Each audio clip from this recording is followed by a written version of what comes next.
kasabay ng hiyaw ng kulog ang pagbagsak ng maleta sa basang semento. Sa harap ng gate na minsan niyang tinawag na tahanan, nakatayo si Joriel, hindi para yakapin ang kanyang mag-inang galing sa ospital, kundi para itaboy sila. Sa likod niya, nakangisi ang kiridang si Letty, habang ang biyenang si Remedios ay nagpapaypay ng may pandidiri. Walang awa, walang puso. Sa gabing iyon, namatay ang dating Liana, at sa gitna ng bagyo, isinilang ang isang inang handang lumaban. Wala ka nang babalikan dito, Liana. This house isn't yours anymore. Umalis ka na bago pa kita ipakaladkad sa barangay. Ang mga salitang yon ay mas matalim pa sa kidlat na gumuguhit sa madilim na kalangitan. Hindi pa man nakakaalis ang taxi na naghatid sa kanya mula sa ospital, ito agad ang sumalubong kay Liana. Ang malamig na bakal ng gate ay nakasarado at sa kabila nito ay nakatayo ang lalaking pinangakuan niya ng habang buhay. Hawak-hawak ni Liana nang mahigpit ang sanggol na si Popoy. Pilit na kino-comfort ang umiiyak na bata sa ilalim ng manipis na lampin. Habang ang ulan ay walang awang bumubuhos sa kanilang mag-ina. Akala ni Liana, ang pag-uwi niya ay magiging simula ng panibagong yugto ng kanilang pamilya. Sariwa pa ang tahi sa kanyang tiyan mula sa panganganak via C-section. Ang bawat hakbang ay parang tinutusok ng libu-libong karayom ang kanyang kalamnan, pero baliwala ang sakit ng katawan kumpara sa nakikita ng kanyang mga mata. Sa tabi ni Joriel, nakakapit ng mahigpit si Letty. Ang dating kasambahay na tinuring niyang parang kapatid ay suot ngayon ang kanyang paboritong silk na bestida. Ang kamay ni Letty ay nakahaplos sa sarili nitong tiyan na bahagyang umbok, isang pang-iinsulto sa sakripisyong kakagawa lang ni Liana. Lumapit si Liana sa rehas. Ang boses niya ay nanginginig sa ginawa't galit. Joriel, ano bang sinasabi mo? Anak mo tong hawak ko. Kakapanganak ko lang. Patawarin mo na ako kung may nagawa man ako. Pero parang awa mo na. Papasukin mo muna kami. Baka magkasakit si Popoy.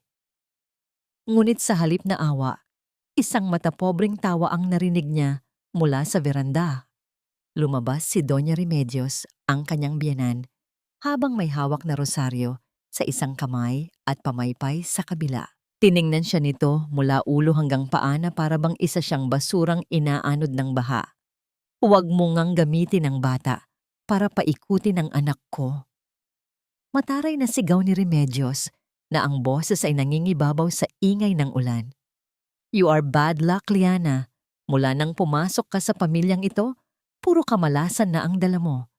At ngayon na may magdadala na ng swerte sa pamilya namin. Sabay turo kay Letty, wala ka ng silbi. You act like a saint. Pero alam naman nating lahat na pera lang ang habol mo sa anak ko. Parang gumuho ang mundo ni Liana. Pera? Siya ang nagbayad ng down payment ng bahay na ito gamit ang mana mula sa kanyang yumaong ama. Siya ang nagkukumahog mag-overtime sa accounting firm habang si Joriel ay nagpapanggap na naghahanap ng trabaho. At ngayon, siya pa ang mukhang pera? Tumingin siya kay Joriel, umaasang makakakita kahit katiting na pagmamahal o konsensya. Pero ang nakita lang niya ay isang lalaking duwag na umiiwas ng tingin habang hinahayaan ng kanyang ina at kabit na urakan ng dignidad ng kanyang asawa. Joriel, bulong ni Liana, ang lalamunan niya ay naninikip. Binili natin to. Tahanan natin to. Correction. Sabat ni Letty na may mapanguyam ng ngiti habang sumisiksik sa braso ni Joriel. Bahay ni Joriel to at ako na ang bagong may-ari ng puso niya. Kaya pwede ba? Layas na. You're soaking wet at baka mahawa pa kami sa germs mo galing ospital. Kinuha ni Joriel ang isang itim na trash bag na nasa paanan niya at inihagis ito palabas ng gate. Tumama ito sa maputik na kalsada at lumabas ang ilang piraso ng lumang damit ni Liana. Kunin mo yan. Malamig na utos ni Joriel. Huwag ka nang babalik. Kung ayaw mong ipablotter kita sa trespassing. Tumalikod na sila. Ang huling narinig ni Liana ay ang tunog ng paglalak ng pinto sa main door. Ang ilaw sa sala ay namatay. Senyales na tapos na ang palabas. Naiwan si Liana sa gitna ng dilim at bagyo. Ang tubig ulan ay humahalo sa mainit na luhang dumadaloy sa kanyang pisngi. Ang tahi sa kanyang tiyan ay humihilab sa sakit. Tila bumubuka muli ang sugat, pero mas masakit ang pagkadurog ng kanyang puso. Tiningnan niya si Popoy na mahimbing na natutulog. Walang kamalay-malay na sa unang gabi niya sa mundo, wala na silang matutuluyan. Dahan-dahan, yumuko si Liana para pulutin ang trash bag. Ang bawat galaw ay pahirap. Ang bawat paghinga ay may kasamang hikbi na ayaw lumabas. Nanginginig ang kanyang mga tuhod, hindi dahil sa lamig, kundi dahil sa bigat ng katotohanan. Wala na. Tapos na. Ang pangarap niyang pamilya ay isa lamang palang malaking kasinungalingan. Naglakad siya palayo, bitbit ang anak sa kanang kamay, at ang supot ng basura sa kaliwa. Ang kalsada ay madulas at walang tao. Ang mga ilaw ng poste ay tila nanlalabo sa kanyang paningin. Ang mundo ay umiikot. Gutom, pagod, at pangungulila ay nagsanib puwersa upang pabagsakin siya. Paano na tayo, anak? Bulong niya sa hangin. Saan tayo pupulutin? Sa di kalayuan, isang matalim na ilaw ng headlights ang biglang sumilaw sa kanya. Isang rumaragasang truck ang dumaan ng mabilis sa baha. Ang tubig na marumi ay tumalsik sa buong katawan ni Liana. Halos matumba siya sa lakas ng hangin nito. Wala nang lakas para umilag. Niyakap na lang niya ng mahigpit si Popoy upang protektahan ito. Ang ingay ng busina ay bumasag sa kanyang pandinig. Kasunod ay ang unti-unting pagdilim ng kanyang paningin. Ang huling naramdaman niya ay ang malamig na semento sa kanyang pisngi at ang iyak ng kanyang anak na tila papalayo ng papalayo. Habang ang ulan ay patuloy na naghuhugas sa kanyang natitirang dignidad. Nagising si Liana hindi sa pamilyar na amoy ng antiseptiko ng ospital at lalong hindi sa halimuyak ng mamahaling air freshener ng kanyang dating kwarto. Sa halip, ang matapang na aroma ng piniritong tuyo, pinaghalong pawis at effervescent oil ang bumungad sa kanyang pangamoy. Masakit ang kanyang buong katawan, tila binugbog ng 10 lalaki, at ang tahi sa kanyang tiyan ay humihilab sa bawat paghinga. Napadilat siya nang bigla niyang maalala ang nangyari. Si Popoy! Agad siyang napabangon, ngunit napangiwi sa sakit. Ang kanyang paningin ay lumibot sa masikip na silid na gawa sa pinagtagpi-tagping plywood at yero. Sa isang sulok, sa ibabaw ng isang lumang banig na may makukulay na disenyo, mahimbing na natutulog ang kanyang sanggol. Balot na balot ito ng malinis, ngunit kupas na lampin.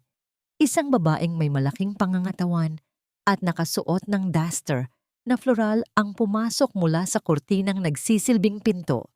Si Nana Ising. Ang boses nito ay parang kulog na umaalingaw-ngaw sa maliit na barong-barong. Oh, gising na pala ang prinsesa. Akala ko ay didiretso ka na sa punerarya eh.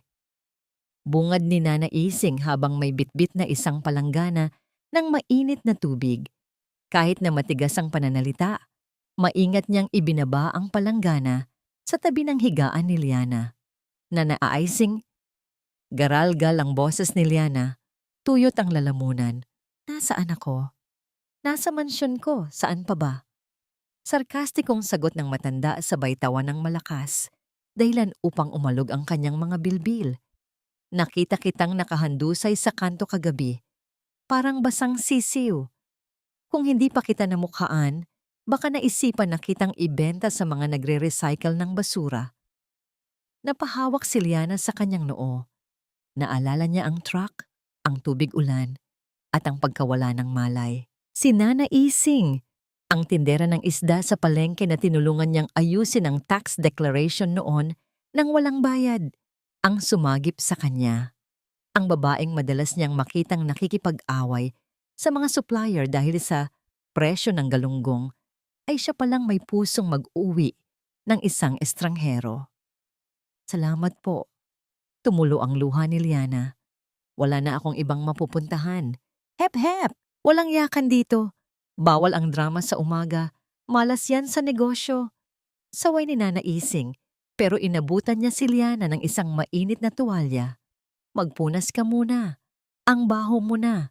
Amoy kanal ka.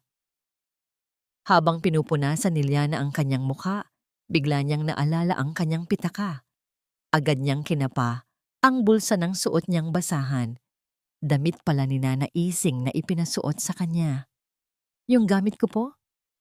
Tanong niya nang may halong kaba. Iningguso ni Nana Ising ang isang maliit na mesa kung saan nakapatong ang basang bag ni Liana at ang kanyang cellphone. Nanginginig ang kamay ni Liana nang damputin niya ang telepono. Basag ang screen pero gumagana pa. Agad niyang binuksan ang kanyang banking app.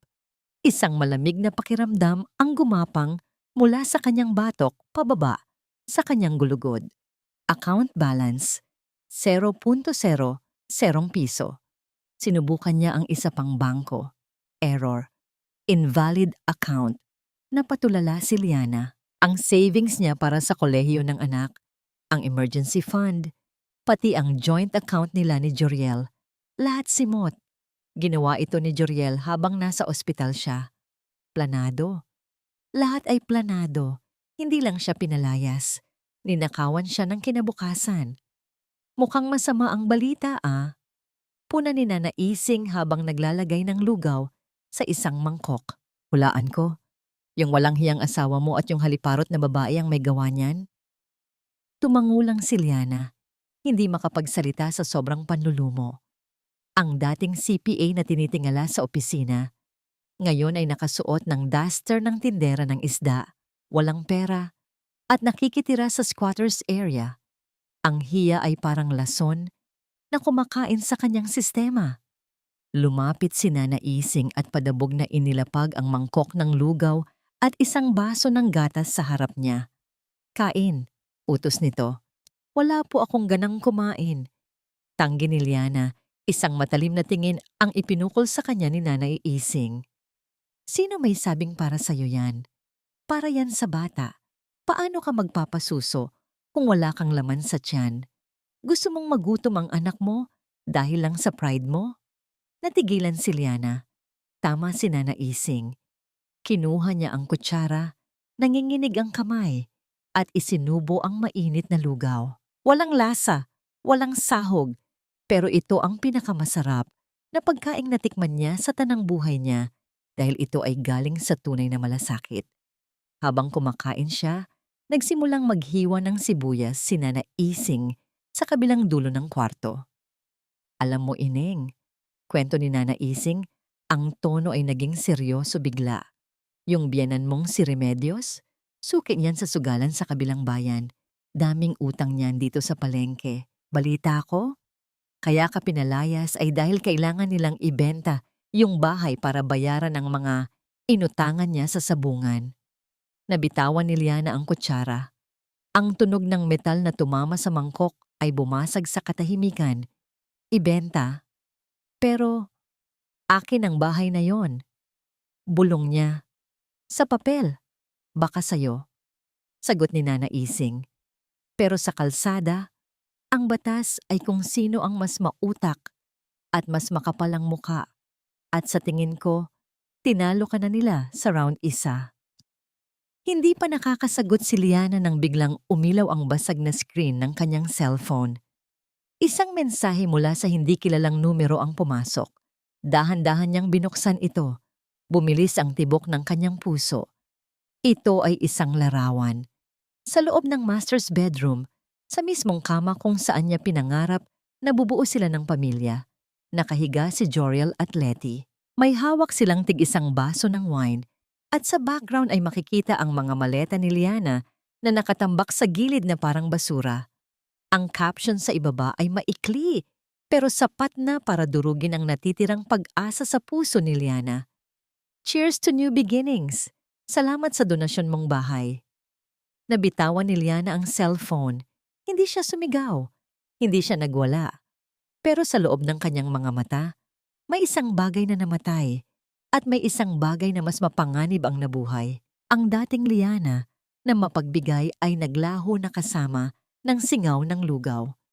Tiningnan siya ni Nana Ising, nakahalukip-kip. Ano? Iiyak ka na naman ba? Pinunasan ni Liana ang gilid ng kanyang labi. Tumingin siya sa anak niyang natutulog, tapos kay Nana Ising. Ang kanyang boses ay mahina, ngunit matigas na parang bakal. Hindi na, Nana. Tapos na akong umiyak. Oras na para maningil. Sa loob ng masikip na kwarto ni Nana Ising, kung saan ang init ng tanghali ay tumatagos sa manipis na yero, naramdaman ni Liana ang kakaibang ginaw. Hindi ito galing sa hangin, kundi mula sa isang alaala na biglang bumalik sa kanya ng malinaw na parang kahapon lang nangyari. Naalala niya ang araw na yon, 3 buwan na ang nakararaan. Nakahiga siya noon sa sofa, namimilipit sa sakit ng puson at pagsusuka dahil sa maselang pagbubuntis. Lumapit si Joriel, may dalang baso ng tubig at isang folder. Ang ngiti nito ay puno ng pag-aalala. Ang boses ay malambing gaya ng dati. Hon, pirmahan mo lang to, sabi ni Joriel noon habang inaabot ang ballpen. Special power of attorney lang to para maasikaso ko na ang paglilipat ng titulo ng lupa habang nagpapahinga ka. Ayokong masistress ka sa pila sa munisipyo. At dahil mahal niya ang asawa, dahil tiwala siya sa ama ng kanyang dinadalang anak, pumirma siya. Hindi niya binasa ang maliliit na letra. Ang pirma niya, ang signature na ginagalang sa mundo ng accounting, ay naging susi pala sa sarili niyang kulungan. Nabalik si Liana sa kasalukuyan nang umiyak ng mahina si Popoy. Dahan-dahan niya itong tinapik para makatulog muli. Gamit ang mahinang signal ng wifi na nakaulang mula sa kapitbahay ni Nana Ising. Muli niyang binuksan ang kanyang email sa basag na cellphone. Kung kanina ay 0 balance lang ang nakita niya, ngayon ay bumungad sa kanya ang impyernong hindi niya inaasahan. Ang kanyang inbox ay puno ng mga mensahe mula sa mga lending company na hindi niya kilala. Fast Cash Asia, Dragon Loans, Quick Peso. Lahat ng subject line ay nakasulat sa malalaking pulang letra. Final demand, legal notice, field visit warning. Binuksan niya ang isa. Nanlamig ang kanyang mga kamay habang binabasa ang nilalaman. May utang siyang halos kalahating milyon sa isang kumpanya pa lang. At ang collateral ay ang kanyang sasakyan at ang mga alahas na nakatago sa vault. Mga alahas na pamana pa ng kanyang lola. Diyos ko! Bulong ni Liana. Ang hininga niya ay nagiging kapos. Joriel, anong ginawa mo? Hindi lang inubos ni Joriel ang pera nila. Ibinenta nito ang kinabukasan ni Liana gamit ang kapangyarihang ibinigay niya mismo. Ang bawat loan application ay may pirma niya. Ang pirmang nakuha ni Joriel sa pamamagitan ng panlilinlang. Nanginginig ang mga daliri. Tinawagan niya si Joriel. Alam niyang malabo itong sumagot, pero kailangan niyang marinig ang katotohanan. 1 ring, 2 ring. Sa ikatlo, sumagot ito. Ano ba? Hindi ka ba titigil? Ang boses ni Joriel ay iritado. May halong ingay ng telebisyon sa background. Joriel! Pinilit ni Liana na patatagin ang boses, kahit na gusto na niyang humagulgol. Bakit may mga demand letter ako? Galing sa mga lending app? Bakit nakasanla ang mga alahas ni Lola? Pera yon, para sa pag-aaral ng anak natin. Natahimik si Joriel sa kabilang linya. Pagkatapos, narinig ni Liana ang isang pamilyar na tunog, ang pag-click ng speakerphone. Babe, sino yan? Yung squatter ba? Ang boses ni Letty ay malinaw at matinis, puno ng pang-uuyam. Oo, nagtatanong tungkol sa pera. Sagot ni Joriel, na parang kausap lang ang isang estranghero. Liana, makinig ka. You are the accountant, di ba? You figure it out. Ginamit ko ang pera para sa negosyo ni Mama. At syempre, kailangan din ni Letty ng check-up. Maselan ang pagbubuntis niya. Hindi katulad mo na parang kalabaw sa lakas. Parang sinampal ng mainit na bakal si Liana. Ang pera ng anak niya ay ginamit para sa luho ng kabit at sugal ng ina nito. Joriel, estafa yan. Falsification of documents.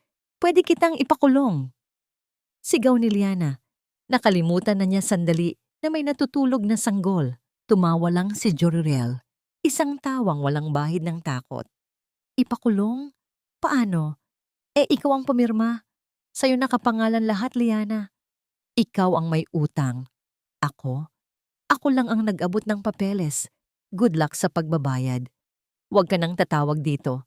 Abala ka sa family bonding namin. Naputol ang linya. Ang tunog ng call ended ay tila hudyat ng pagtatapos ng kanyang dating buhay. Binitawan ni Liana ang telepono. Pakiramdam niya ay masusuka siya. Ang silid ay umiikot. Ang bigat ng utang ay tila dumadagundong sa kanyang dibdib. Parang isang pasaning halos hindi niya kayang dalhin.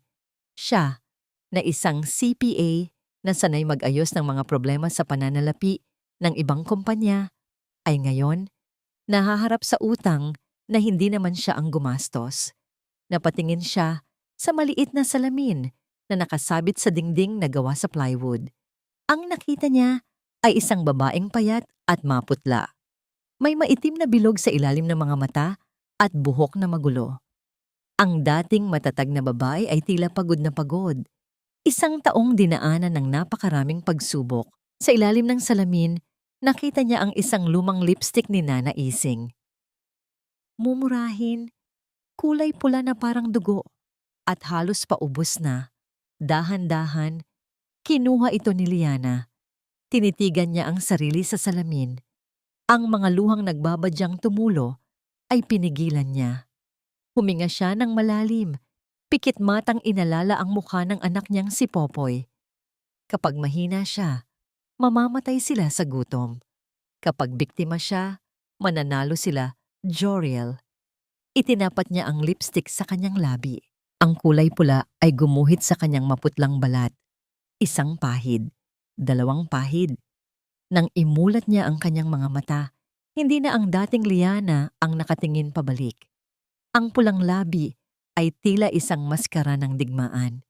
Ito ang huling beses na makikita ng mundo ang kanyang kahinaan. Magbabayad kayo. Bulong niya sa salamin. Hindi sa pera, kundi sa bawat patak ng luhang inubos ko. Biglang tumunog muli ang kanyang cellphone. Isang text message. Akala niya ay si Joriel, pero mula ito sa dati niyang HR manager sa accounting firm. Miss Liana, please do not come to the office anymore. May mga lalaking nagpunta dito kanina. Nagwawala at hinahanap ka dahil sa utang. Sinisigaw nila ang pangalan mo. Para sa seguridad ng kumpanya, we have to let you go. Ipapadala na lang namin ang last pay mo. Nabitawan ni Liana ang lipstick. Gumulong ito sa sahig at huminto sa paanan ng higaan ni Popoy. Tinanggalan na siya ng bahay, ninakawan ng ipon, at ngayon, pati ang kanyang karangalan at trabaho, ang nag-iisang bagay na pinagmamalaki niya, ay kinuha na rin nila. Wala na siyang babalikan. Sinarado na ang lahat ng pinto. Pero sa halip na umiyak, isang malamig na ngiti ang sumilay sa mapula niyang labi. Kung wala na siyang mawawala, ibig sabihin, wala na ring dapat ikatakot.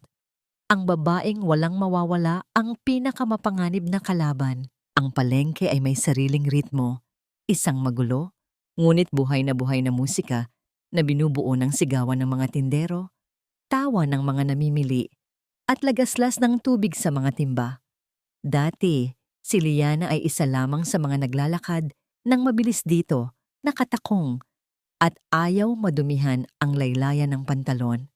Ngayon, siya ay bahagi na ng ingay, nakasuot ng isang lumang apron na goma at bota, habang ang amoy ng lansa ay kumakapit sa kanyang balat na tila pangalawang pabango. 3 araw na siyang tumutulong kay Nana Ising sa pwesto nito. Sa simula, ang kanyang mga kamay na sanay sa keyboard at calculator ay nanibago sa paghawak ng madulas na isda at matalim na kutsilyo. Ilang beses siyang nasugatan, ilang beses siyang muntik madulas sa basang semento. Pero sa bawat pagkakamali, Natututo siya. Kailangan niyang mabuhay. Kailangan niyang kumita para sa gatas ni Popoy. Ale, magkano ang 2 kilo ng bangus at kalahating kilo ng hipon? Tanong ng isang mataray na ginang na halatang nagmamadali. Aabutin sana ni Nana Ising ang kanyang calculator na puro tape na ang pindutan. Pero mabilis pa sa 4:00 na sumagot si Liana. 540 pesos po lahat, ma'am. Pero kung kukunin niyo na pati yung natitirang pusit, gagawin ko na lang 700. Libre na ang linis. Nakangiting alok ni Liana. Ang kanyang boses ay malinaw at magalang. Ang boses ng isang professional na ngayon ay nagbebenta ng lamang dagat. Napahinto ang ginang. Tiningnan niya si Liana. Tila nagulat sa bilis ng math nito at sa husay ng sales talk. Aba, Ising, saan mo nakuha tong tindera mo? Mas mabilis pa sa calculator. Puna ng ginang habang naglalabas ng pera. Tumawa ng malakas si Nana Ising habang binabalot ang isda. Naku ma'am, cum laude yan. Siniswerte lang ako at dito. Nag-OJT. Nang makaalis ang customer, inabot ni Nana Ising ang ilang pirasong papel kay Liana. Ang kita nila sa umaga. Ang galing mo, Ineng. Puri ni Nana Ising. Bagamat pilit niyang itinatago ang paghanga sa likod ng kanyang matapang na mukha. Pero sayang ang utak mo dito. CPA ka. Dapat nasa aircon ka. Umiling si Liliana habang inaayos ang mga barya. Ang aircon na hindi nakakabusog. Ang mahalaga ngayon, may naiuwi ako kay Popoy. At saka, may kailangan akong malaman.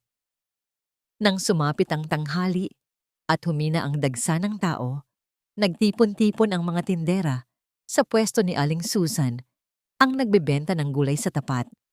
Ito ang oras ng marites, ang sagradong oras ng balitaan at tsismisan. Dati, rindi si Liana sa ganito. Ngayon, alam niyang ito ang ginto. Ang impormasyon sa palengke ay mas mabilis pa sa internet. Lumapit si Liana. Dala ang isang lumang notebook. Mga tita. Bungad niya sa mga nagkukwentuhang tindera. Napansin ko po kasi sa listahan niyo ng utang kahapon, mali ang kwenta ng supplier ng gulay. Nalugi kayo ng 50 pesos bawat kilo. Nanlaki ang mata ni Aling Susan. Ano? Kaya pala parang ang liit ng kita ko. Hayaan niyo po. Aayusin ko ang mga ledger niyo. Gagawan ko kayo ng sistema para hindi kayo naiisahan ng mga supplier. Alok ni Liana. Libre lang. Talaga, Ineng. Anong kapalit? Tanong ng isang tindera ng manok. Ngumiti si Liana. Isang nangiting hindi umabot sa kanyang mga mata. Kwento. Gusto kong malaman kung anong nangyayari sa bahay ng mga Navarro sa Camela Homes. Alam kong yung katulong ng kapitbahay nila ay suki nyo dito. Nagkatinginan ang mga tindera. Para sa kanila, ang chismis ay libre. Pero ang serbisyo ng isang accountant ay mahal. Tila nanalo sila sa loto. Ay nako. Bulalas ni Aling Susan, sabay hampas sa hita. Yung katulong ni Mayor na kapitbahay nila, bumili dito kanina ng ampalaya. Sabi niya, parang sabungan daw ang bahay ng mga Navarro ngayon. Lumapit si Liana, handang makinig sa bawat detalye. Sabi ni Inday. Pagpapatuloy ni Aling Susan habang naghihimay ng beans. Yung kabit daw na si Letty, napakaarte. Gusto laging aircon ang taas na ng kuryente. Yung biyena naman daw si Remedios, laging sumisigaw dahil nawawala ang mga alahas niya. Nagbabato daw ng mga plato kagabi. At ito pa, dagdag ng tindera ng manok, bumulong na tila may sikretong ibinubunyag. Yung asawa mo, si Joriel.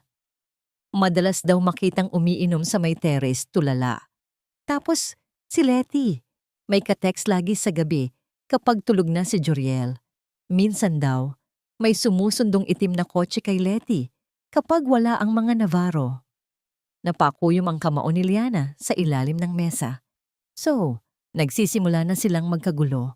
Ang bahay na inagaw nila ay nagiging impyerno na at si Letty may itinatago. Ito ang butas na kailangan niya. Salamat, Tita Susan, sabi ni Liana. Ang utak niya ay mabilis na nagpoproseso ng plano. Pakisabi sa katulong ni Mayor, may libreng isda siya sa akin sa susunod. Basta ikwento niya kung anong plaka nung itim na kotse. Kinagabihan, sa maliit na barong-barong, ang tanging liwanag ay galing sa isang aandap-andap na gasera. Nakaupo si Liana sa sahig, katabi ang anak ni Nana Ising na si Buboy, isang batang grade 4 na hirap sa math. Ganito kasi yan, Buboy. Malambing na paliwanag ni Liana habang isinusulat ang equation sa isang pirasong karton. Isipin mo, yung X ay parang nawawalang barya. Kailangan mo lang hanapin kung saan nagtago. Nagliwanag ang mukha ng bata nang makuha ang tamang sagot. Ang galing mo po, Ate Liana. Sana ikaw na lang teacher ko. Sa isang sulok, pinapanood sila ni Nana Ising habang nagtutupi ng mga nilabhang lampin. Nakita niya ang isang babaeng nawalan ng lahat, pero nagagawa pang magbigay ng liwanag sa iba. Napalunok si Nana Ising, pilit pinipigilan ang emosyon. Hindi niya aaminin, pero humahanga siya sa tatag ni Liana. Pero ang sandali ng kapayapaan ay panandalian lamang. Biglang bumukas ang pinto. Pumasok si Nana Ising na galing sa labas. May dalang balita na mas mabigat pa sa ulan. Ang mukha nito ay seryoso. Walang halong biro. Liana, tawag niya. Mababa ang boses. Nag-angat ng tingin si Liana. Bakit po, Nana? May problema ba sa pwesto? Umiling ang matanda. Naupo ito sa tabi niya at hinawakan ang kanyang kamay. Isang bagay na bihirang gawin ni Nana Ising. Galing ako sa tindahan ni Mang Carding, yung sepulturero sa sementeryo. Panimula ni Nana Ising. Di ba doon nakalibing ang tatay mo? Sa lote na binili mo? Tumango si Liana. Biglang bumilis ang tibok ng puso niya. Ang lupang yun ay sagrado. Iyon lang ang tanging naipundar ng tatay niya mula sa pangingisda bago ito namatay. May nagpunta daw doon kanina. Pagpapatuloy ni Nana Ising, ang boses ay nanginginig sa galit. Isang lalaki at isang matandang babae. Nagtatanong kung pwedeng hukayin at ilipat ang buto ng tatay mo sa public cemetery. Gusto daw nilang ibenta ang pwesto dahil prime lot daw yon. May buyer na daw. Nanlamig ang buong katawan ni Liana. Nabitawan niya ang lapis na hawak, Joriel Remedios. Hindi sapat na kinuha nila ang bahay niya. Hindi sapat na ninakaw nila ang pera ng anak niya. Ngayon, pati ang katahimikan ng namayapan niyang ama ay gusto nilang ipagbili para sa pera. Tumayo si Liana. Ang anino niya sa dingding ay humahaba, kasabay ng paglaki ng apoy sa gasera. Wala ng luha, wala ng takot. Ang natitira na lang ay purong puot na nagniningas. Huwag nilang subukan. Bulong ni Liana, ang boses ay parang yelo na nakakapaso. Huwag na huwag nilang gagalawin ang tatay ko. Dahil kung gagawin nila yon, ipaparanas ko sa kanila kung paano mahukay sa sarili nilang libingan. Linggo ng umaga.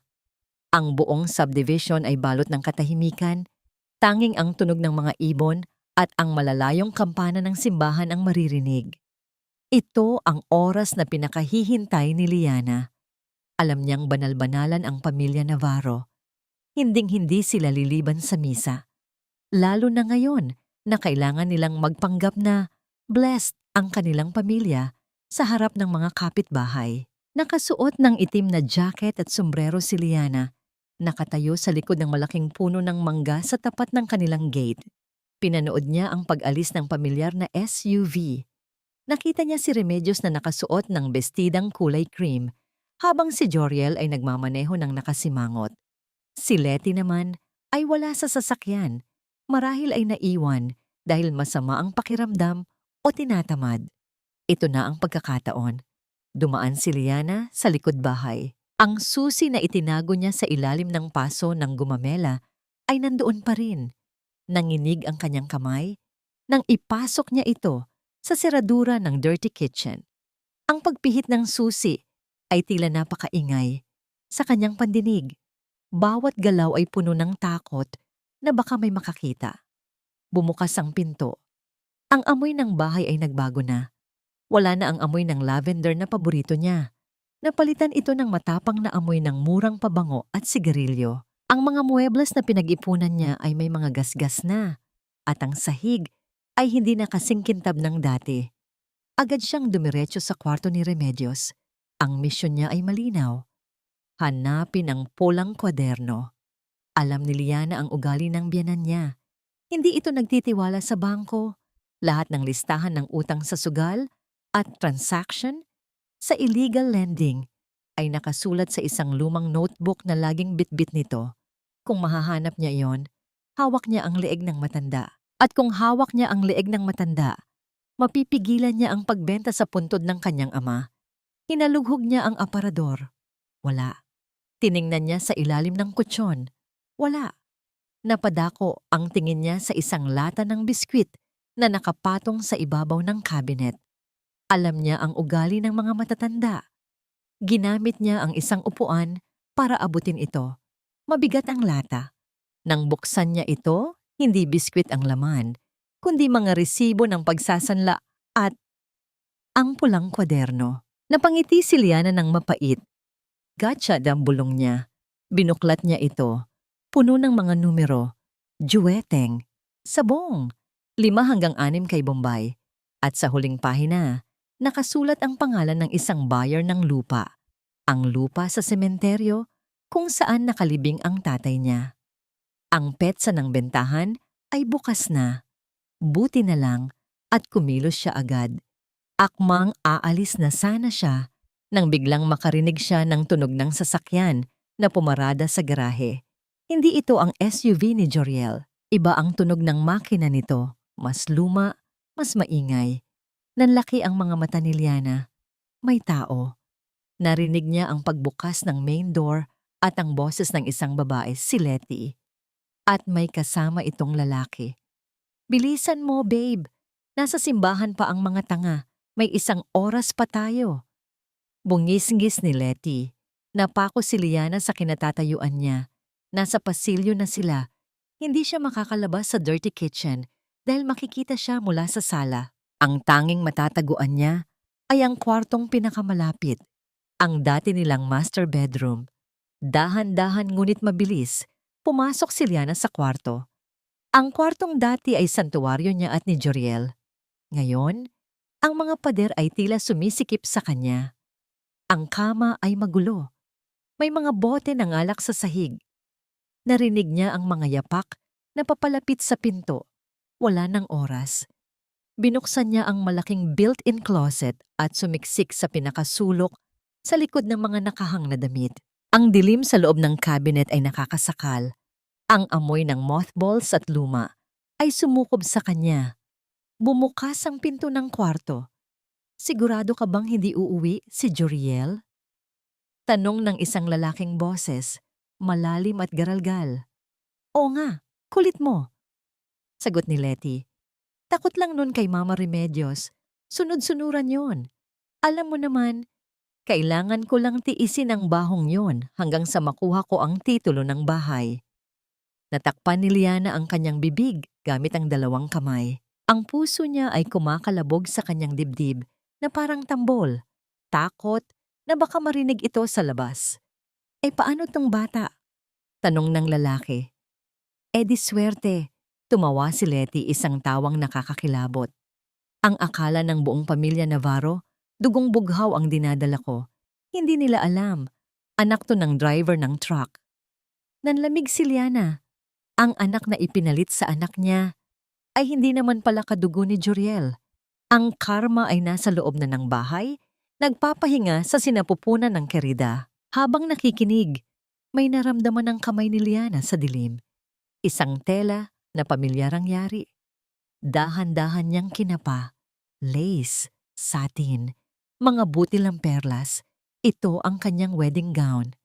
Naluha si Liana, hindi dahil sa lungkot, kundi sa galit. Ang gown na ito, na binayaran niya ng ilang buwang sweldo, na simbolo ng kanyang pangarap, ay nakatambak lang sa sahig ng cabinet. Ginawa itong basahan. May mantsa ng kape at putik sa laylayan. Hinaplos niya ang tela. Ang Liana na nagsuot nito ay patay na. Ang babaeng naniwala sa happy ever after ay nilibing na kasama ng respetong nawala sa gown na ito. Tama na yan, alis na tayo. Baka maabutan tayo, sabi ng lalaki. Sandali lang, kukunin ko lang yung alahas ni Remedios sa kabilang kwarto. Ibebenta natin, sabi ni Letty. Narinig ni Liana ang paglabas nila ng kwarto. Nakahinga siya ng maluwag. Ito na ang pagkakataon niyang tumakas. Ngunit bago pa man niya maitulak ang pinto ng cabinet, narinig niya ang tunog na nagpatigil ng kanyang mundo. Ang gate bumukas muli. At sa pagkakataong ito, kilalang-kilala niya ang tunog ng makina ng SUV, si Joriel. Umuwi ng maaga. Narinig niya ang boses ni Joriel sa sala. Galit na galit. Nakalimutan ko yung wallet ko. Ang mga yapak ni Joriel ay mabibigat. Paakyat ng hagdan. Papunta sa master bedroom. Nasa kabilang kwarto si Letty at ang kabit nito. Nasa loob ng cabinet si Liana. At si Joriel ay papasok na sa pinto. Wala nang labasan. Hinawakan ni Liana ng mahigpit ang pulang kwaderno sa kanyang dibdib. Pumikit siya at nanalangin. Hindi para iligtas siya ng Diyos, kundi para bigyan siya ng lakas na harapin ang demonyo. Ang pinto ng kwarto ay bumukas ng padabog. Naramdaman ni Liana ang paglapit ni Joriel sa cabinet. Narinig niya ang paghinga nito, mabigat, pagod. Huminto ang mga yapak sa tapat mismo ng pinto ng cabinet kung saan siya nagtatago. Ang seradura ay dahan-dahang umikot. Kung bubuksan ito ni Joriel, tapos na ang lahat. Halos tumigil ang pag-ikot ng mundo ni Liana sa loob ng masikip na kabinet.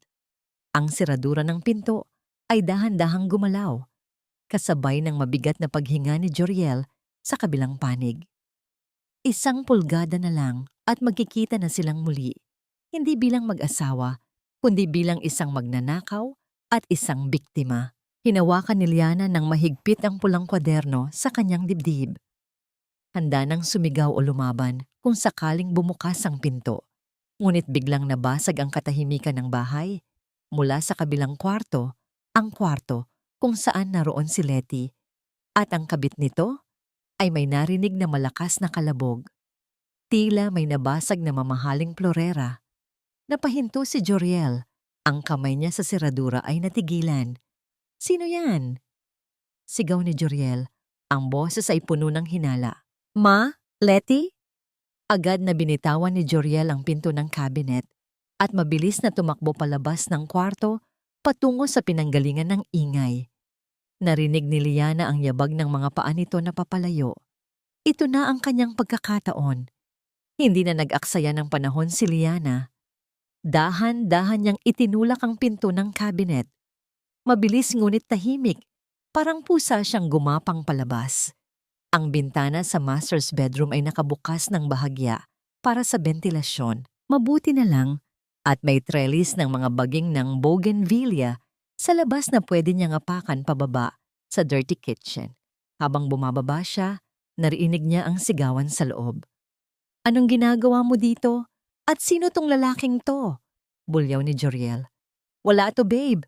Nag-aayos lang kami ng aircon. Palusot ni Letty. Nahalatang nanginginig ang boses. Hindi na inalam ni Liana ang susunod na nangyari. Tumakbo siya palabas ng gate, sumakay sa unang tricycle na dumaan at hindi lumingon pabalik. Ang puso niya ay kumakalabog pa rin. Pero sa pagkakataong ito, hindi na dahil sa takot. Ito ay adrenaline ng isang taong nakaligtas sa kamatayan. Pagdating sa palengke, dumiretso si Liana sa isang maliit na tindahan ng cellphone accessories. Bumili siya ng bagong SIM card gamit ang barya-baryang kinita niya sa pagtitinda ng isda. Umupo siya sa isang bangko sa parke, malayo sa mata ng mga kakilala. Inilagay niya ang SIM card sa kanyang basag na telepono. Ang kanyang mga daliri ay mabilis na nag-type. Walang emosyon ang kanyang mukha, pero ang bawat letrang pinipindot niya ay may lason. Send to Joriel Navarro. Message, bilangin mo ang buwan, Joriel. Ang batang dinadala niya ay mas matanda pa kaysa sa huling gabi nyo. Magpa-DNA test ka bago ka magbayad ng ospital. Isang kaibigan. Pindot. Send. Huminga ng malalim si Liana. Isa pa. Binuksan niya ang kanyang email. Ilang gabi na niyang inihanda ang draft na ito sa isip niya. Gamit ang data na nakuha niya noon sa laptop ni Joriel na siya mismo ang nag-aayos dahil bobo sa tech ang asawa niya. Inattach niya ang mga files ng ghost employees at fake receipts na ginagawa ni Joriel sa kumpanya para pondohan ang luho ni Letty. Send to HR Department, Audit Committee, CEO. Subject, Whistleblower Report on Financial Anomalies in Sales Department. Pindot. Sent. Ibinaba ni Liana ang telepono. Tumingala siya sa langit. Makulimlim pa rin, pero parang gumaan ang kanyang pakiramdam. Hindi ito paghihiganti. Ito ay hustisya. Kung kaya ni Joriel na nakawan siya ng kinabukasan, karapatan niyang bawiin ang ninakaw sa kanya sa pamamagitan ng katotohanan. Umuwi siya kay Nana Ising na may dalang maliit na kahon ng mamon mula sa bakery sa kanto. "Oh, anong meron? Nanalo ka ba sa loto?" Tanong ni Nana Ising habang naghihimay ng malunggay. Ngumiti si Liana. Isang ngiting totoo at abot sa mata. Kinuha niya si Popoy na gising sa duyan. "Happy unang month, anak." Bulong niya habang hinahalikan ng noo ng sanggol. "Wala tayong handa, pero may regalo si Mama sa'yo. Ang regalo ko ay ang pagsisimula ng pagbagsak ng mga taong umapi sa atin." Sinindihan niya ang isang maliit na kandila at itinirik sa ibabaw ng mamon. Kumanta sila ni Nana Ising ng happy birthday ng mahina habang sa labas ay nagsisimula na namang bumuhos ang ulan. Samantala, sa bahay ng mga Navarro, nagsisimula na ang sunog na gawa ni Liana. Ayon sa text ni Aling Susan na nakakuha ng balita mula sa katulong ng kapitbahay, nagwawala daw si Joriel. Rinig hanggang sa kalsada ang sigawan. Sino ang ama niyan? Sigaw ni Joriel na tila basag na ang boses. "Ikaw nga, huwag kang maniwala sa text." Iyak ni Letty. Sinungaling. Jadi yan yung sa magdibasambasay na. Ang sumunod na narinig ng mga kapitbahay ay ang tunog ng mga nababasag na plato, ang kalabog ng mga gamit na ibinabato sa dingding, at ang matinis na tili ni Remedios na umaawat. Pero hindi pa doon natatapos. Kinabukasan, habang nag-aalmusal si Liana ng tuyo at sinangag, tumunog ang kanyang cellphone. Isang tawag mula sa dati niyang katrabaho na ka-close niya. "Liana, nabalitaan mo na ba?" Bungad nito, excited at takot ang boses. "Ang alin?" Maang-maangan ni Liana. "Si Joriel. Sinundo ng mga pulis sa opisina kanina. May nagpadala daw ng ebidensya sa CEO na nagnanakaw siya sa kumpanya." Grabe, Liana. Nakaposa siya habang inilalabas. Iyak ng iyak. Sinisigaw ang pangalan mo, humihingi ng tulong. Napahinto si Liana sa pagnguya. Tumingin siya sa malayo, sa kawalan. Naalala niya ang Joriel na minahal niya noon, ang lalaking nangakong proprotektahan siya. Ngayon, ang lalaking iyon ay nasa ilalim ng lupa na hinukay nito para sa sarili. Ganun ba? Sagot ni Liana ng mahinahon. Sayang naman. Sana makahanap siya ng magaling na abogado. Ibinaba niya ang telepono. Sa unang pagkakataon, matapos ang ilang linggo, naramdaman ni Liana ang tunay na kapayapaan. Pero alam niyang hindi pa tapos ang laban. Ang Queen Bee na si Remedios ay nakatayo pa rin at hawak pa rin nito ang titulo ng bahay at ang banta sa puntod ng kanyang ama. Kinuha ni Liana ang pulang kwaderno na nakuha niya sa lata ng biskwit. Binuklat niya ito sa pahina kung saan nakalista ang utang ni Remedios sa isang sindikato. "Isang down," bulong ni Liana. "Isa na lang." Ang laro ng apoy ay nagsimula na at si Liana ang may hawak ng posporo. Ang bahay ng mga Navarro ay balot ng nakabibinging katahimikan. Wala na ang mga tawanan, wala na ang yabag ni Joriel, at lalong wala na ang ilusyon ng isang masayang pamilya. Mula nang damputin ng mga pulis si Joriel dahil sa kasong qualified theft at estafa, ang mansion ay naging parang isang kabaong. Maganda sa labas, pero nabubulok na sa loob. Sa sala, hindi mapakali si Doña Remedios. Pabalik-balik siya ng lakad. Ang takong ng kanyang tsinelas ay lumilikha ng ritmo ng pagkabalisa sa mamahaling tiles. Hawak niya ang kanyang telepono na kanina pa umiilaw dahil sa tawag ng mga pinagkakautangan niya sa sugal. Kailangan niya ng pera. Kailangan niya ng pampiyansa kay Joriel. Higit sa lahat, kailangan niyang mailigtas ang sarili niyang leeg mula sa mga sindikatong nagbabadya ng maningil. Sa sulok, nakaupo si Letty. Himas-himas ang tiyan habang kumakain ng mangga. Wala na ang kinang sa mga mata nito. Simula nang kumalat ang tsismis na hindi si Joriel ang ama ng dinadala niya, naging malamig na ang pakikitungo sa kanya ni Remedios. Ano ba, Letty? Bulyaw ni Remedios na ibinubuhos ang stress sa kerida. Wala ka bang gagawin kundi kumain? Wala na ngang pera ang anak ko. Dagdag ka pa sa palamunin. Sasagot sana si Letty nang biglang tumunog ang telepono ni Remedios. Isang unknown number. Alanganin itong sinagot ni Remedios. Hello? Sino to? Good afternoon, Ma'am Remedios. Boses ng isang lalaki, formal at marespeto. Ako po si Attorney Victor, representative ng isang investor mula sa Manila. Interesado po ang kliyente ko sa property niyo sa tabi ng dagat. Cash payment po. Rush deal. Nagliwanag ang mukha ni Remedios. Ang salitang cash ay parang musika sa kanyang pandinig. Hindi niya alam na si Attorney Victor ay dating kaklase ni Liana noong college na tumatanaw ng utang na loob dito. Talaga? Agad na nagbago ang tono ni Remedios, naging matamis at sosyal. Well, actually, hindi for sale ang bahay dahil sentimental value ito. Pero, magkano ba ang offer? 10 milyon po, ma'am. As is, where is. Basta mapirmahan ang deed of sale ngayon din. Halos malaglag ang panga ni Remedios. 10 milyon. Sapat na ito para bayaran ang lahat ng utang, piyansahan si Joriel, at may matitira pa para sa luho niya. Ang kasakiman ay mabilis na lumamon sa kanyang utak, tinatakpan ng anumang pagdududa. Sige, sagot niya agad. Saan tayo magkikita? Makalipas ang 2 oras, sa isang pribadong function room ng isang sikat na coffee shop sa bayan, nakaupo si Liana sa pinakadulong mesa. Nakasuot siya ng malaking sunglasses at scarf na tumatakip sa kanyang buhok. Sa harap niya ay isang tasa ng kape na hindi niya ginagalaw. Nakasuot siya ng wireless earphone na konektado sa cellphone na nasa bulsa ni Attorney Victor. Rinig na rinig niya ang bawat hinga, bawat kaluskos ng papel, at bawat kasinungalingan sa kabilang mesa. Dumating si Remedios, hila-hila si Letty.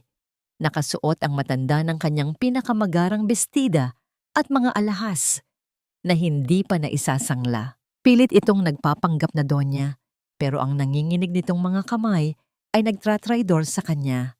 Attorney, nasaan na ang check? Agad na tanong ni Remedios pagkaupo pa lang. Eto po, ma'am. Sagot ni Victor, sabay lapag ng isang manager's check sa mesa. Pero bago niyo makuha yan, kailangan niyo munang pirmahan ang waiver of rights at ang affidavit of acknowledgement. Ano yan? Sumabat si Letty, na tila mas maingat kaysa sa biyenan. Bakit ang daming papeles? Standard procedure lang po, paliwanag ni Victor ng mahinahon. Dahil nakapangalan pa rin sa titulo si Liana Quintos, kailangan pong pumirma si Ma'am Remedios ng dokumento na nagpapatunay na ang pera, pambili ng bahay ay galing kay Joriel at ibinibigay na niya ang karapatan sa buyer. Ito po ay para mapabilis ang transfer at hindi na humabol ang ex-wife. Isang patibong. Ang dokumentong yon ay hindi simpleng waiver. Sa maliliit na letra, nakasaad doon na inaamin ni Remedios na wala siyang karapatan sa bahay at na ang mga naunang dokumento ng pagsasangla ay peke. Sa sandaling pirmahan niya ito, kapalit ng pera, siya na ang aako ng lahat ng kasong kriminal at malilinis ang pangalan ni Liana sa mga utang. Si Liana, mula sa kanyang pwesto, ay napahigpit ang hawak sa tasa. Pirmahan mo, Remedios. Pirmahan mo ang sarili mong hatol. Ah, ganun ba? Kinuha ni Remedios ang ballpen. Tinitigan niya ang tseke. Ang daming zero. Ang kinang ng pera ay bumulag sa kanya. Wala siyang pakialam kung anong nakasulat sa papel. Basta makuha niya ang pera. Sandali, ma. Pigil ni Letty. Basahin mo muna kaya? Tumigil ka nga. Hawi ni Remedios sa kamay ni Letty. Ikaw na nga lang ang palamunin. Ikaw pa ang maarte. Kailangan natin to para kay Joriel at para sa akin. Walang pag-aatubili, pinirmahan ni Remedios ang 3 kopya ng dokumento. Ang bawat hagod ng ballpen ay parang tunog ng kadena na gumagapos sa kanya. Done! Sabi ni Remedios sabay hablot sa tseke. Akin na to. Salamat po, ma'am. Nakangiting sabi ni Victor habang itinatago ang mga pirmadong dokumento sa kanyang briefcase. Makakaasa kayo. Mapaproseso na ang lahat. Sa kabilang mesa, napangiti si Liana ng mapait. Tapos na. Ang bahay ay ligtas na. At si Remedios ay kakapirma lang ng dokumentong magagamit ni Liana para ipakulong siya sa kasong falsification of public documents. Ang tseke. Iyon ay post-dated check na tatalbog bukas na bukas din dahil sa insufficient funds ng fake account ng investor. Tatayo na sana si Liana para umalis ng tahimik. Ang misyon ay tagumpay. Ngunit sa kamalas-malasan, dumaan ang isang waiter na may dalang tray ng tubig. Dahil sa pagmamadali ni Liana, nasagi niya ito. Ang baso ng tubig ay tumapon sa sahig. Ang tunog ng nabasag na kristal ay umalingaw-ngaw sa buong tahimik na coffee shop. Napalingon ng lahat. Pati si Remedios, pati si Letty. Agad na yumuko si Liana para pulutin ang kanyang bag. Sinusubukang takpan ang kanyang mukha. Pero, huli na. Nakita ni Letty ang pamilyar na peklat sa braso ni Liana. Isang peklat na nakuha niya noon sa pagluluto para kay Joriel. Nanlaki ang mga mata ni Letty. Tumayo ito. Ang upuan ay lumikha ng ingay sa sahig. Ikaw. Bulong ni Letty habang nakaturo kay Liana. Hindi pinansin ni Liana ang bubog sa sahig. Mabilis siyang naglakad patungo sa exit. Liana, sigaw ni Letty, na ngayon ay nagwawala na. Si Liana yon. Ma, niloloko tayo. Kasabwat niya ang babaeng yon. Napatigil si Remedios. Hawak ang tseke. Tumingin siya kay Attorney Victor, na ngayon ay wala nang nangiti sa labi kundi isang seryosong muka. Attorney? Nanginginig na tanong ni Remedios. Tumayo si Victor, inayos ang kanyang kurbata. Ang kliyente ko po ay hindi investor. Ang kliyente ko po ay ang tunay na may-ari ng bahay. Salamat sa pag-amin, Doña Remedios. Iniwan ni Victor ang matanda na nakatulala, habang si Letty ay tumatakbo palabas para habulin si Liana. Sa labas ng coffee shop, bumubuhos na naman ang ulan. Binuksan ni Liana ang kanyang payong, pero bago pa siya makasakay ng taxi, isang kamay ang humablot sa kanyang braso. Humarap siya. Si Letty, basang-basa. Galit na galit at sa mga mata nito ay may halong desperasyon ng isang hayop na nasukol. Hayop ka! Sigaw ni Letty, akmang sasampalin si Liana. Pero sa pagkakataong ito, sinalag ni Liana ang kamay nito. Mahigpit. Masakit.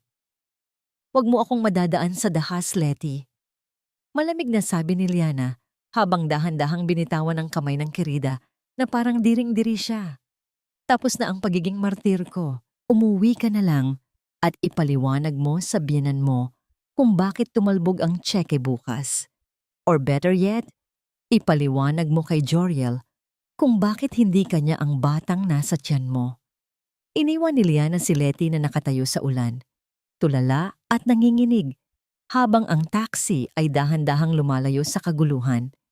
Ang bitag ay sumara na, pero ang digmaan ay hindi pa tapos dahil ang nasugatang hayop ay mas mapanganib lumaban. Maingay ang palengke ng San Roque. Ang hangin ay amoy isda, putik at pawis ng mga taong naghahabol ng oras. Para kay Liana, Ito na ang kanyang bagong opisina. Nakasuot siya ng apron at bota.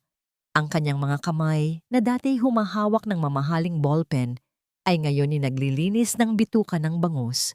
Pero ngayong umaga, iba ang timpla ng hangin. Mas mabigat, mas mainit. Napatigil si Liana sa pag-aayos ng paninda nang marinig niya ang bulungan ng mga tindera sa kabilang pwesto. Ang karaniwang ingay ng tawaran ay napalitan ng isang tensyonadong katahimikan na gumagapang mula sa entrada ng palengke papunta sa pwesto ni Nana Ising. Naku, Liana, babala ng isang tindera ng gulay, nanlalaki ang mata. May mga donya at donyo na paparating, mukhang suga pa sa away. Hindi na kailangang hulaan ni Liana kung sino sila.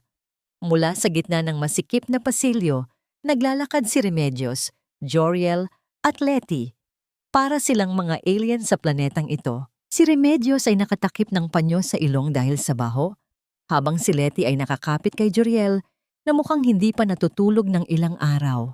Nakalabas si Joriel pansamantala dahil sa piyansang inutang ni Remedios sa 5 hanggang 6 at halata sa mukha nito ang pinaghalong hiya at galit. Tumigil sila mismo sa tapat ng pwesto ng isda. Ang putik ay tumalsik sa mamahaling sapatos ni Remedios. Ikaw na walang hiyang babae, tili ni Remedios. Ang boses ay nangingibabaw sa ingay ng palengke. Scammer ka, tumalbog ang tseke, niloko mo kami.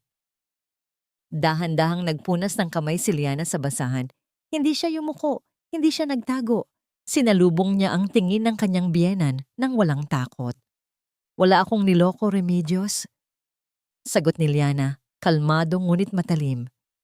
Binasa mo ba ang pinirmahan mo? Ang nakasulat doon ay Deed of Absolute Sale ng bahay pabalik sa tunay na may-ari, sa akin. At ang kapalit, ang pag-amin niyo sa falsification. Kayo ang gumawa ng sarili niyong bitag. Namula ang mukha ni Joriel. Ang kanyang mga mata ay puno ng dugo. Lumapit siya, akmang aabuti ng braso ni Liana. Liana, sumusobra ka na.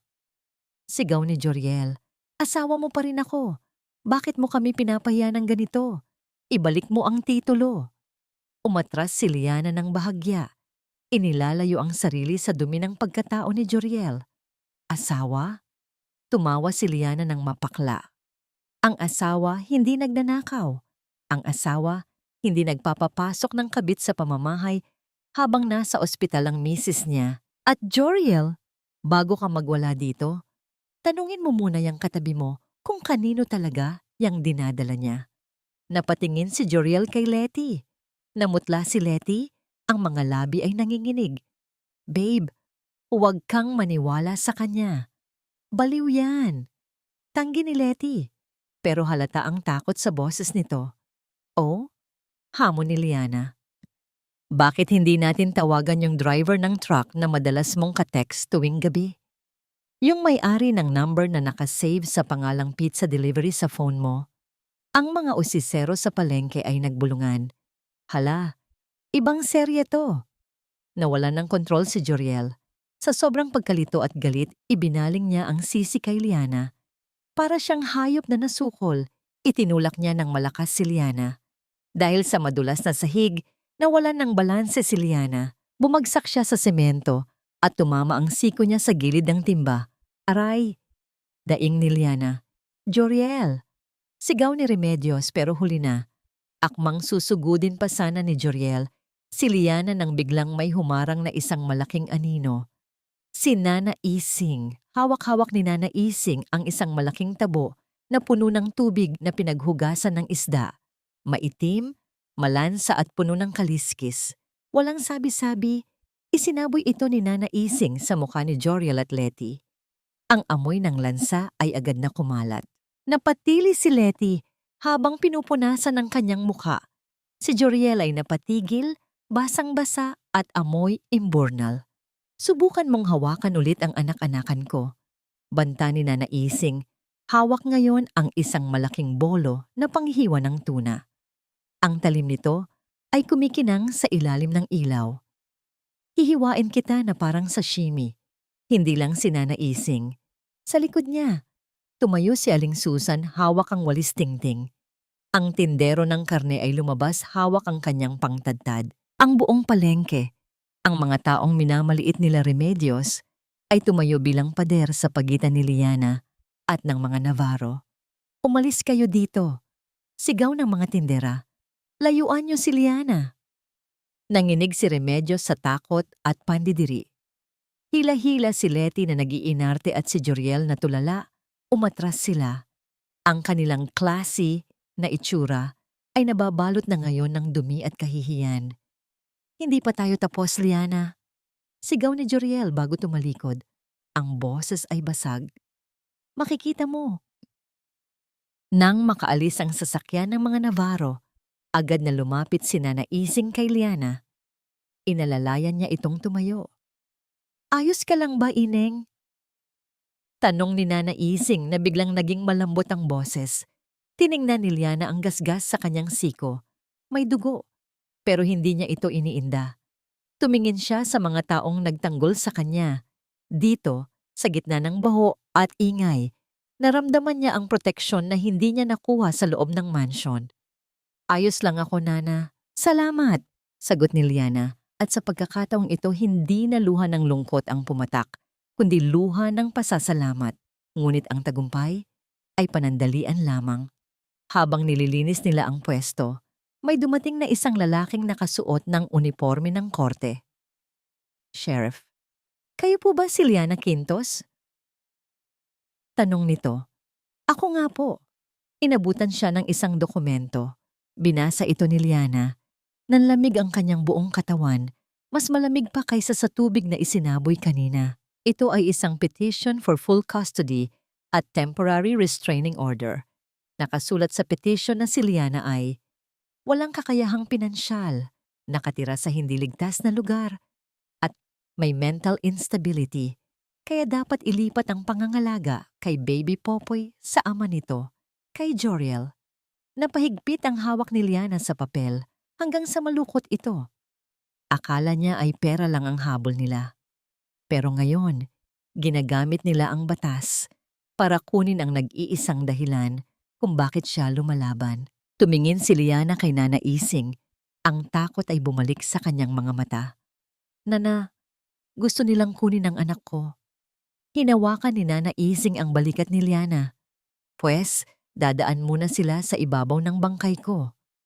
Ang digmaan ay lumipat na mula sa lansangan patungo sa korte. At alam ni Liana, kailangan niya ng higit pa sa tapang. Kailangan niya ng milagro. Araw ng Sabado. Ang mansyon ng mga Navarro ay tila isang reyna na naghahanda sa kanyang koronasyon. Mula pa kaninang madaling araw, hindi na magkamayaw ang mga tao sa loob at labas ng gate. May mga truck ng catering na nagbababa ng mga mamahaling pagkain, lechon na malutong ang balat, mga tray ng seafood paella, at isang fountain ng tsokolate na kasing taas ng bata. Si Doña Remedios ay nakatayo sa gitna ng sala, suot ang isang silk robe habang sinisigawan ang mga dekorador. Ayusin niyo ang mga bulaklak, gusto ko. Amoy rosas ang buong bahay para matakpan ang baho ng mga daga. Sigaw niya. Ang boses ay nanginginig hindi sa galit, kundi sa kaba. Sa kanyang isipan, ang pistang ito ay hindi lamang para sa kanyang ika-60 kaarawan. Ito ay isang show of force. Kailangan niyang ipakita sa buong subdivision. At lalo na sa mga pinagkakautangan niya na liquid pa rin ang mga Navarro na may pera sila. Na ang cheque na nakuha niya kahapon, kahit hindi pa nagkiklear sa bangko ay totoo. Sa isang sulok, nakaupo si Joriel, nakatulala sa kawalan. Hawak niya ang isang baso ng whiskey kahit 10:00 pa lang ng umaga. Ang mga mata niya ay mapula, at ang kanyang isip ay naglalakbay pabalik sa palengke. Ang kahihiyan na inabot niya, ang amoy ng lansa na tila nakadikit pa rin sa kanyang balat, ay hindi matanggal ng kahit anong sabon. Lumapit si Letty. Suot ang isang cocktail dress na halatang masikip na sa kanyang tiyan. Babe, ayos ka lang? Tanong nito. Sabay haplos sa balikat ni Joriel. Inis na tinabig ni Joriel ang kamay nito. Huwag mo akong hawakan. Siguraduhin mo lang na lalabas na anak ko yang nasa tiyan mo, Letty. Dahil kung totoo ang sinabi ni Liana, hindi na niya tinuloy. Pero ang banta ay nakabitin sa hangin. Samantala, sa kabilang panig ng bayan, sa maliit na barong-barong ni Nana Ising, iba ang uri ng paghahanda ang nagaganap. Walang catering, walang bulaklak. Ang tanging naroon ay ang amoy ng kape at ang tunog ng pagpaplansa. Nakaupo si Liana sa harap ng isang maliit na mesa. Sa kanyang harapan ay nakalatag ang iba't ibang dokumento na magsisilbing bala niya ngayong gabi. Isang brown envelope na naglalaman ng DNA test result. Nakuha niya sa tulong ng kakilala sa ospital kung saan nag-check up si Letty. Isang folder ng bank statements na nagpapakita ng money laundering ni Remedios.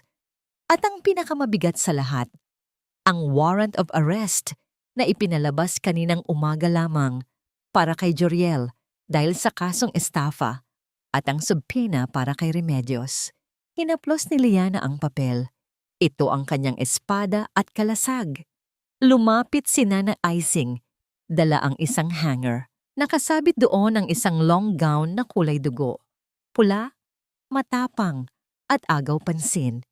Hindi ito bago. Nakuha lang ito ni Nana Ising sa ukay-ukay at nilabhan ng maigi. Pero sa paningin ni Liana, ito ay mas maganda pa sa kahit anong designer dress. Oh, suotin mo to, utos ni Nana Ising. Pero may lambing sa kanyang boses. Kung lulusob ka sa gera, dapat maganda ka. Ipakita mo sa kanila kung sino ang tunay na reyna ng tahanan. Tinanggap ni Liana ang damit. Ang tela ay malamig sa kanyang balat. Salamat, Nana. Hindi ko alam kung paano ako babawi sa'yo. Huwag mo na akong isipin. Sagot ng matanda habang inaayos ang buhok ni Liana. Basta ipangako mo, pagkatapos ng gabing to, wala nang iiyak na Liana ha? Ang gusto kong makita ay ang Liana na nakangiti kasama si Popoy. Binanggit ang pangalan ng anak. Napatingin si Liana sa duyan. Mahimbing na natutulog si Popoy. Ang banta ng custody battle ay parang isang maitim na ulap. Pero ito rin ang nagbibigay sa kanya ng lakas.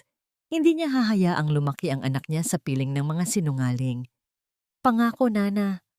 Bulong ni Liana. Huling gabi na ito ng paghihirap natin. Sumapit ang gabi.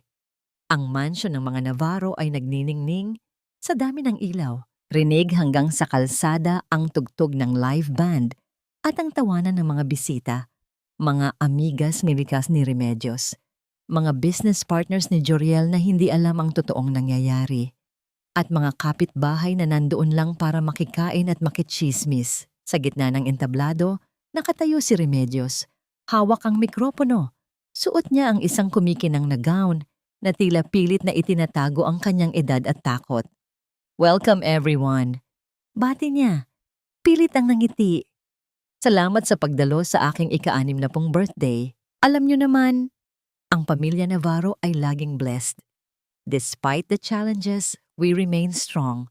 At ngayong gabi, may special announcement kami tungkol sa new business venture ng anak kong si Joriel. Habang nagsasalita siya, isang itim na taxi ang dahan-dahang huminto sa tapat ng gate na nakabukas. Bumaba ang bintana ng sasakyan. Ang guard, na akala ay bisita lang ang sakay, ay hindi pumigil. Bumukas ang pinto ng taxi. Unang lumabas ang isang pares ng pulang stiletto. Sumunod ang laylayan ng pulang gown na sumasayaw sa hangin. Lumabas si Liana. Ang kanyang buhok ay nakapusod ng maayos na nagpapakita ng kanyang leeg at ng suot niyang kwintas, ang kwintas na bigay ng kanyang ama, ang tanging alahas na hindi nakuha ni Remedios. Ang kanyang muka ay may make-up pero hindi makapal. Sapat lang para ipakita ang kanyang ganda na matagal ding natabunan ng luha at pagod. Sa kanyang kanang kamay, hawak niya ang brown envelope. Sa kanyang kaliwa, isang maliit na clutch bag. Naglakad siya papasok. Ang tunog ng kanyang takong sa semento ay tila detalyado at may ritmo. Tak, tak, tak, na sumasabay sa pintig ng kaba ng mga nakakakita. Napahinto ang banda sa pagtugtog. Napalingon ang mga bisita.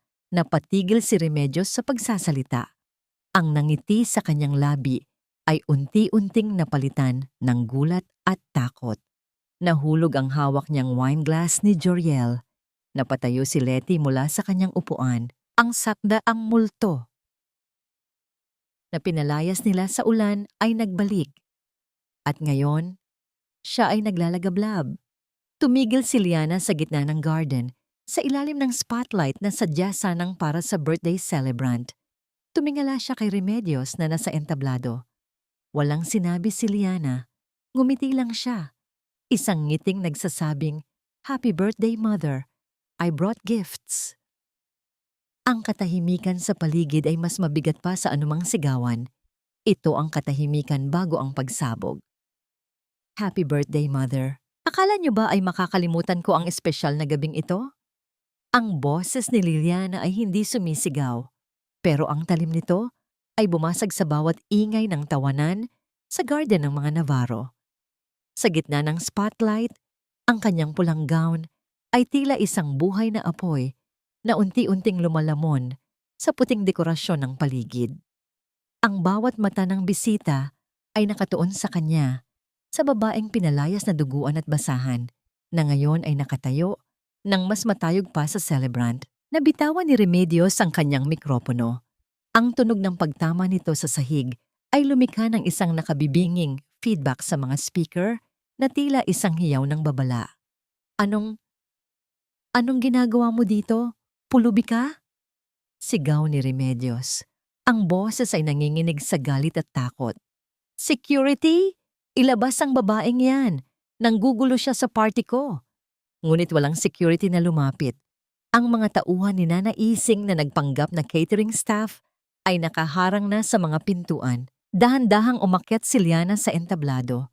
Ang tunog ng kanyang pulang stiletto sa kahoy na stage ay tila detalyadong ritmo ng paparating na hatol. Lumapit siya kay Remedios na ngayon ay umaatras hanggang sa sumandal sa malaking birthday cake. "Huwag kang matakot, Mother. Hindi ako nanggugulo," bulong ni Liana, na sapat lang para marinig ng mikroponong nasa sahig. "Nandito ako para ibigay ang mga regalo ko. Masyado kasing marami, kaya kailangan kong ipakita sa harap ng lahat ng amigas mo." Humarap si Liana sa mga bisita. Ang kanyang mukha ay kalmado, isang maskara ng purong determinasyon. "Joriel, lumapit ka dito," utos ni Liana. Si Joriel, na kanina pa nakatitig sa ganda at tapang ng asawang tinapon niya, ay lumapit ng parang hipnotismo. Ang kanyang baso ng alak ay nanginginig sa kanyang kamay. Sa tabi niya, si Letty ay pilit na nagtatago sa likod ng mga dekorasyon, hawak ang kanyang tiyan. "Eto ang unang regalo," sabi ni Liana, sabay labas ng isang papel mula sa kanyang clutch bag. Ang DNA test result ng batang dinadala ni Letty. Alam niyo ba, mga bisita? Ang pamilya Navarro ay sobrang blessed dahil magkakaroon sila ng apo na hindi naman nila kadugo. Isang malakas na singhap ang narinig mula sa mga bisita. Ang bulungan ay tila isang mabilis na apoy na kumalat sa buong garden. "Anong sinasabi mo?" hiyaw ni Letty, na ngayon ay lumalapit na. "Sinungaling ka. Fake yan." "Fake?" Gumiti si Liana ng mapait. "Ito ay galing sa ospital kung saan ka nagpa-check up kasama ang tunay na ama ng bata, ang driver ng truck na madalas mong katagpo sa motel. Joriel, tingnan mo ang mga petsa. Noong panahon na sinasabi mong nabuntis mo siya, nasa Davao ako at nagtatrabaho para pambayad ng utang ng nanay mo." Inagaw ni Joriel ang papel. Habang binabasa niya ang mga numero, ang kanyang mukha ay naging kasing puti ng papel na hawak niya. Tumingin siya kay Letty. Ang galit ay unti-unting bumubuhos. "Letty, totoo ba to?" Garalgal ang boses ni Joriel. Hindi makasagot si Letty. Ang kanyang pananahimik ay sapat na kumpirmasyon. Pero hindi pa dyan nagtatapos. Pagpapatuloy ni Liana, ang boses ay naging mas malamig. "Mother Remedios, ang pangalawang regalo ko ay para sa'yo. Ang dokumentong pinirmahan mo kahapon, hindi yon pambili ng bahay. Iyon ay isang affidavit of confession. Inamin mo sa papel na yon na ikaw at si Jeriel ay nag-falsify ng mga documents para nakawin ang mana ko at ang bahay na ito. Napahawak si Remedios sa kanyang dibdib, tila kinakapos ng hininga. Niloko mo ako. Magnanakaw ka. Sino ang tunay na magnanakaw, Remedios? Hamon ni Liana. Yung taong nagtrabaho ng marangal para sa pamilya o yung taong nagsusugal ng pera ng apo niya? Ang tseke na hawak mo ay kasing peke ng pagmamahal mo sa akin. At ang bahay na ito? Bukas na bukas din. Ang bangko ang kukuha nito dahil sa mga utang na ikaw mismo ang gumawa. Sa puntong ito, ang party ay naging isang eksena ng kaguluhan. Ang mga amigas ni Remedios ay nagsimula ng magsialisan, ayaw madamay, sa iskandalo. Biglang bumukas ang malaking gate ng mansion. Hindi ito bisita. 3 lalaking nakasuot ng barong at may dalang mga tsapa ang pumasok. Kasunod ang ilang pulis. Jeriel Navarro, I am Officer Santos from the Financial Crimes Division. You are under arrest for qualified theft and estafa. Sabi ng opisyal sa gitna ng katahimikan.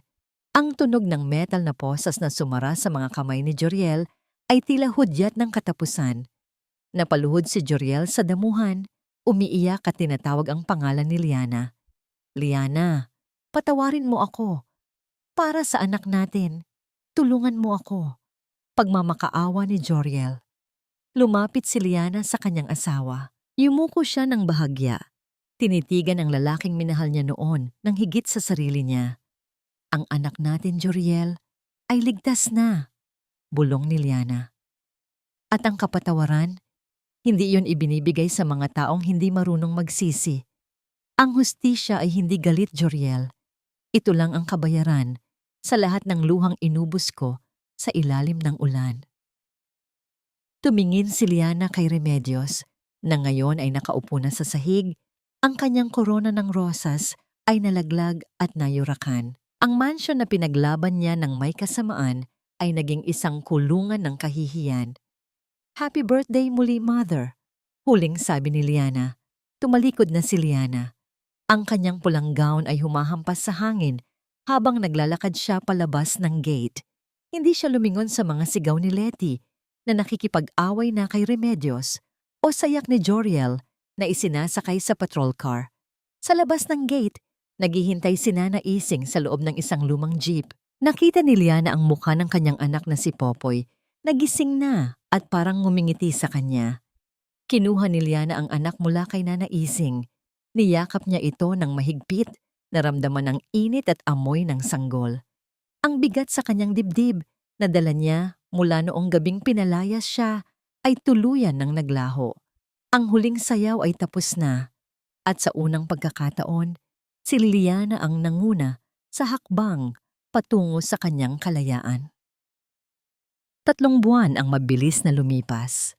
Ang malakas na bagyo na sumira sa buhay ni Liana noon ay tila isang malabong panaginip na lamang.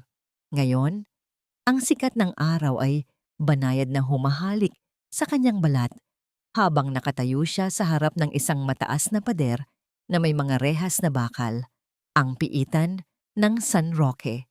Dahan-dahang pumasok si Liana sa loob ng visiting area. Ang amoy ng klorina at luma ay sumalubong sa kanya. Naupo siya sa harap ng isang makapal na salamin. Hindi nagtagal, bumukas ang pinto sa kabilang panig at iniluwa ang isang lalaking halos hindi na niya kilalanin. Si Jeriel. Wala na ang makinis na balat at mabangong buhok nito. Suot ang orange na uniforme, si Jeriel ay mukhang matanda ng 10 taon. Ang kanyang mga balikat ay nakalaylay at ang kanyang mga mata ay lubog at puno ng takot. Nang makita niya si Liana, biglang nagliwanag ang kanyang mukha. Isang liwanag na puno ng maling pag-asa. Dahan-dahang kinuha ni Jeriel ang telepono sa kabilang panig ng salamin. Gayon din ang ginawa ni Liana. Liana! Boses ni Jeriel na tila galing sa ilalim ng lupa. Salamat at dumating ka. Alam ko hindi mo ako matitis. Please, Liana, kausapin mo ang mga abogado mo. Iurong mo na ang kaso. Gagawin ko ang lahat. Magbabago ako. Magiging mabuting ama ako kay Popoy. Pangako. Tiningnan siya ni Liana ng diretso sa mga mata. Walang galit, walang poot. Ang tanging naroon ay isang malalim na kawalan. Nandito ako, Joriel. Hindi para makinig sa mga pangako mo. Mahinahong sabi ni Liana. Ang kanyang boses ay matatag. Walang panginginig. Nandito ako para ibigay ito. Ipinatong ni Liana ang isang folder sa ibabaw ng maliit na ledge. Sa loob nito ay ang mga dokumento ng kanilang annulment at ang pinal na desisyon ng korte tungkol sa sole custody ni Popoy. Tapos na tayo, Joriel. Pagpapatuloy ni Liana. Ang lalaking pinakasalan ko ay matagal na ring namatay sa gabing pinalayas mo kami sa gitna ng bagyo. Ang nakikita ko ngayon sa harap ko ay isang estranghero na kailangang pagbayaran ang bawat maling desisyon na ginawa niya. Naiyak si Joriel. Ang kanyang mga luha ay pumatak sa basang lamesa. Paano si Mama? Liana, nasa charity ward siya ng ospital. Walang nag-aalaga sa kanya. Si Letty. Tinakasan kami. Kinuha niya ang natitirang alahas ni Mama at sumama sa ibang lalaki. Isang mapait na ngiti ang sumilay sa labi ni Liana. Karma, isang salita na may 7 letra pero may bigat na kasing laki ng mundo. Ang dating mapagmataas na si Doña Remedios ay nag-iisa na ngayon, nilamon ng sariling kasakiman. Ang bawat isa sa atin ay may sariling krus na dapat pasanin, Joriel. Sabi ni Liana habang tumatayo. Huwag kang mag-alala para sa akin. Ang bahay ay naibenta ko na. Binayaran ko ang lahat ng utang na iniwan nyo sa pangalan ko. Ang natira ay sapat na para sa kinabukasan ni Popoy. Liana, sandali! Sigaw ni Joriel habang kinakatok ang salamin. Mahal kita. Patawarin mo ako. Hindi na lumingon si Liana. Ang tunog ng kanyang mga hakbang sa semento ay tila isang hudyat ng paglaya. Sa bawat metrong inilalayo niya sa piitan, mas lalong gumagaan ang kanyang pakiramdam. Ang abo ng kanyang kahapon ay tuluyan na ring tinangay ng hangin. Makalipas ang ilang oras, narating ni Liana ang isang maliit na bayan sa tabi ng dagat, malayo sa ingay ng lungsod, malayo sa mga alaala ng mansyon ng mga Navarro. Isang maliit na bahay na gawa sa kahoy at kawayan ang nakatayo sa harap ng dalampasigan. May isang signboard na nakasabit sa pintuan, Liana's Financial Consulting at Women's Support Center. Sa labas ng bahay nakaupo si Nana Ising sa isang tumba-tumba, habang karga-karga si Popoy na ngayon ay malusog at masigla. Sa tabi nila ay may isang malaking basket ng sariwang isda, ang bagong negosyo ni Nana Ising na pinunduhan ni Liana bilang pasasalamat. Oh, heto na pala ang aking anak! Sigaw ni Nana Ising. Ang boses ay kasing sigla pa rin ng dati. Popoy, tingnan mo. Andito na ang matapang mong mama. Kinuha ni Liana ang anak mula kay Nana Ising.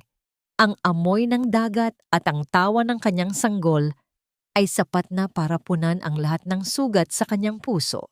Nakatitig si Liana sa malawak na asul na karagatan. Naalala niya ang kanyang ama. Naalala niya ang sakripisyo nito bilang isang mangingisda para lang mapag-aral siya. Ngayon, naiintindihan na niya ang tunay na kahulugan ng yaman. Hindi ito ang laki ng bahay o ang dami ng alahas. Ang tunay na yaman ay ang kapayapaan ng isip at ang lakas na tumayo muli matapos ang bawat pagkadapa. Isang babae ang lumapit sa kanyang opisina. Mukhang pagod, may mga pasa sa braso at may dalang isang maliit na bata.